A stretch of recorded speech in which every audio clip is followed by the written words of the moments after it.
ঠিক কেমন আছে এখন এই মুহূর্তের পার্ক সার্কাস রেলওয়ে স্টেশন? গতকাল আমি ভিজিট করেছিলাম পার্ক সার্কাস রেলওয়ে স্টেশনে। আমি যখন গিয়ে পৌঁছলাম পার্ক সার্কাস রেলওয়ে স্টেশনে, দেখলাম অসংখ্য মানুষের ভিড়। আর সাইডে যে নোংরা পচা বস্তিগুলো ছিল সেগুলোকে ভেঙে ফেলা হয়েছে ইস্টার্ন রেলওয়ের পক্ষ থেকে।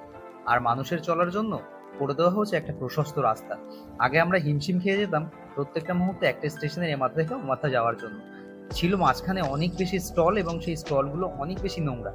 আজকে ইস্টার্ন রেলওয়ের পক্ষ থেকে রাতারাতি অপারেশন চালিয়ে গত কয়েকদিন আগে করে দেওয়া হয়েছে সমস্ত দোকানগুলোকে পরিষ্কার। মাত্র খাওয়ার জন্য রাখা হয়েছে গভর্নমেন্টের একটি মাত্র স্টল। বাকি যে এরিয়াটা আছে সেগুলোকে সুন্দর করে পরিষ্কার করে দিয়েছে এই পার্ক সার্কাস রেলওয়ে স্টেশনে, যেটা একটা নোংরা অপরিষ্কার একটা পরিচ্ছন্ন রেলওয়ে স্টেশন বলে পরিচিত ছিল এতদিন এই সাউথ লাইনের, সেটা কিন্তু করে দেওয়া হচ্ছে আজকে একদম ঝাঁ চকচকে এবং পরিষ্কার। তাই বর্তমানে পার্ক সার্কাস রেলওয়ে স্টেশনটা আপনার কেমন লাগলো সেটা অবশ্যই কমেন্ট করে জানাবেন। আর পার্ক সার্কাস স্টেশনে চলছে এখন কিন্তু অনেক বেশি পরিষ্কার পরিচ্ছন্নতা। প্রত্যেকটা মুহূর্তে চলছে পুলিশের টহলদারি।